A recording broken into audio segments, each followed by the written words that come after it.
When Caitlin Clark walked into that boardroom, she didn't expect the silence to hit harder than any opponent ever had. The faces staring back at her weren't fans, teammates, or even rivals. They were executives. Cold. Calculating. And in that moment, she realized something terrifying. The league she just put on the map might not be built to support the very stars fueling its rise.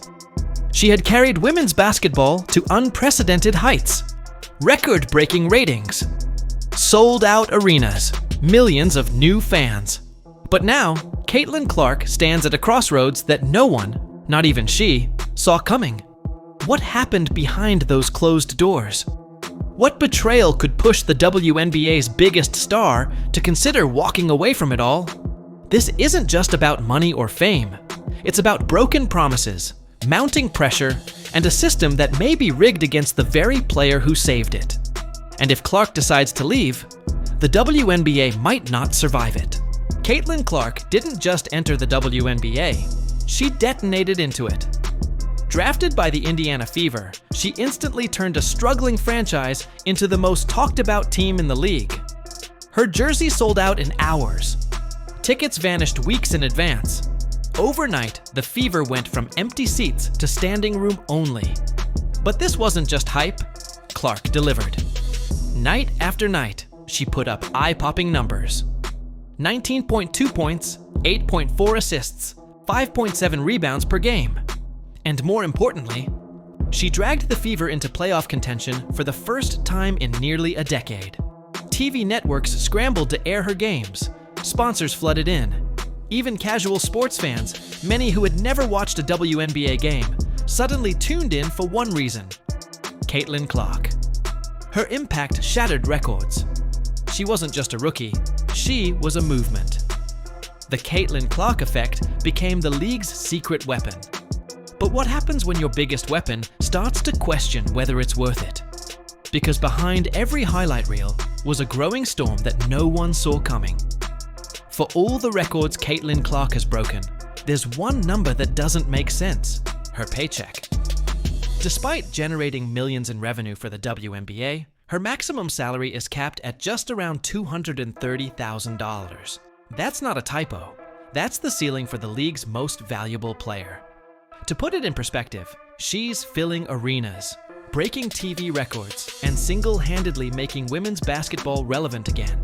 Yet she earns less than what a mid-tier NBA benchwarmer pockets in a week.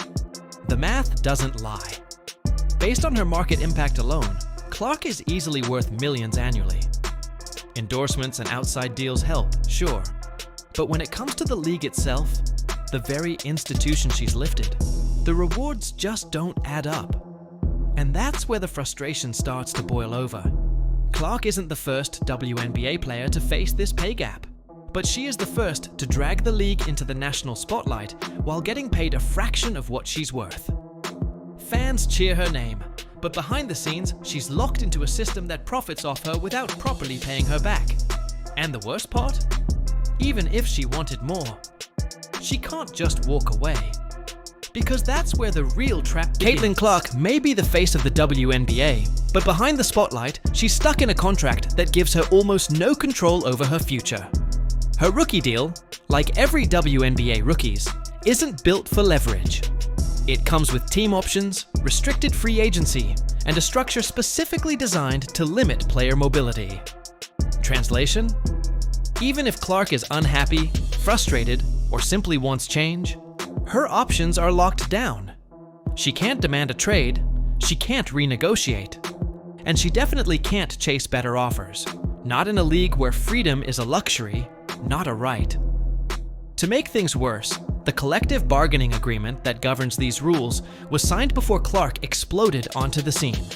Before she proved that one player could transform a league's entire financial future. Now, she's stuck playing under outdated terms that don't reflect her value or her impact. Meanwhile, the WNBA reaps the benefits. Legal experts call it a common issue in women's sports. But Clark's situation is anything but common. She's not just another player. She's the product, the promotion, and the payoff. And yet, she's expected to sit still while everyone else cashes in. The system wasn't built for someone like Caitlin Clark. and she's starting to realize it. But it's not just the contract holding her back. It's the pressure that comes with carrying an entire sport on her shoulders. Every pass, every point, every interview, Caitlin-Clark is being watched. Not just by fans, but by networks, brands, executives, and critics waiting for her to slip. She isn't just a basketball player anymore. She's a business, a brand, a beacon of hope for an entire sport. And that kind of pressure, it's suffocating. While other rookies adjust to the pace of professional play, Clark is adjusting to life as a 24/7 media obsession. Every missed shot is a headline. Every post-game comment is dissected. Every interaction becomes a moment to be praised, picked apart, or politicized. Add in the weight of knowing that the league's success is tied to your name, and suddenly, basketball becomes the least stressful part of your day. Behind the highlight reels and sold-out arenas is a young woman who's barely had time to catch her breath. The expectations are massive. The margin for error, non-existent.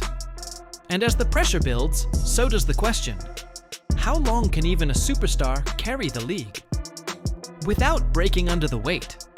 Because while the WNBA may celebrate her on the surface, it's also put her in a pressure cooker, and the cracks are starting to show. But what if there's a way out? Not just an escape, but a better path.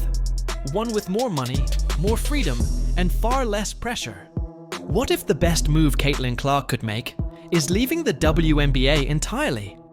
Because while she's underpaid, overworked, and micromanaged in the US, international leagues are waiting with open arms and open checkbooks. Europe, Australia, even parts of Asia have quietly become havens for elite women's basketball players. Why? One word: respect, both financially and professionally. In countries like Turkey, Russia, and Spain, top women's players are earning 2 to 3 times more than the WNBA maximum. Add in perks like luxury housing, personal drivers, first-class travel, and lighter media scrutiny. And suddenly, the overseas life doesn't sound so bad. Even Australia's WNBL has become a growing powerhouse, offering serious pay, modern facilities, and a schedule that lines up perfectly with the WNBA's off-season. Clark wouldn't be the first star to take her talents abroad, but she'd be the biggest. And here's the kicker: international leagues don't just want her, they need her. Clark's marketability and media magnetism could elevate their leagues overnight. That kind of value? It demands serious money, and they're willing to pay it. So, while the WNBA holds her in a contract, other leagues might be offering her freedom, respect, and a lifestyle that actually values everything she brings to the table. But what if Clark's future isn't even on the court at all? What if Caitlin-Clark doesn't choose another league, but an entirely new lane? Because here's the truth: she doesn't need to play basketball to stay relevant or successful. Her brand is already bigger than the WNBA, and her influence? It's spilling far beyond the court. Media companies are circling. Streaming platforms want her voice. Sports networks want her insight. She could step into broadcasting tomorrow and instantly become one of the most recognizable and respected analysts in women's sports. But that's just the beginning. With her business acumen and massive following, Clark could easily build a personal empire.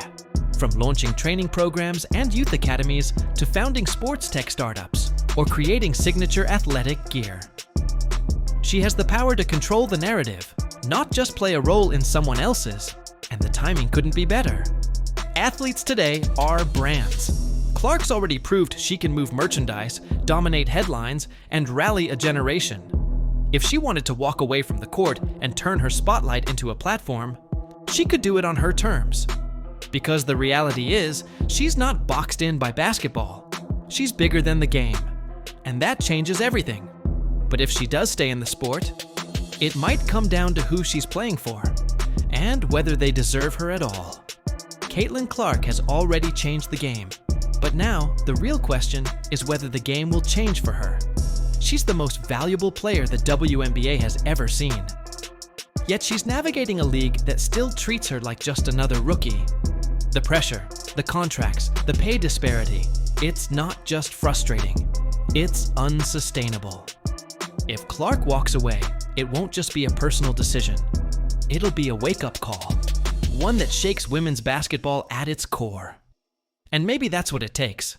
Maybe losing the face of the league is the only way to force real change, to fix a broken system and finally give athletes like Clark the freedom, respect, and compensation they've earned.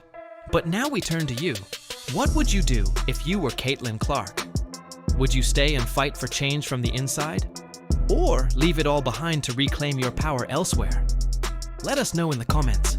And if you believe women's sports deserve better, like, subscribe, and hit the bell so you don't miss what happens next in this unfolding story that could change everything. Because this is far from over.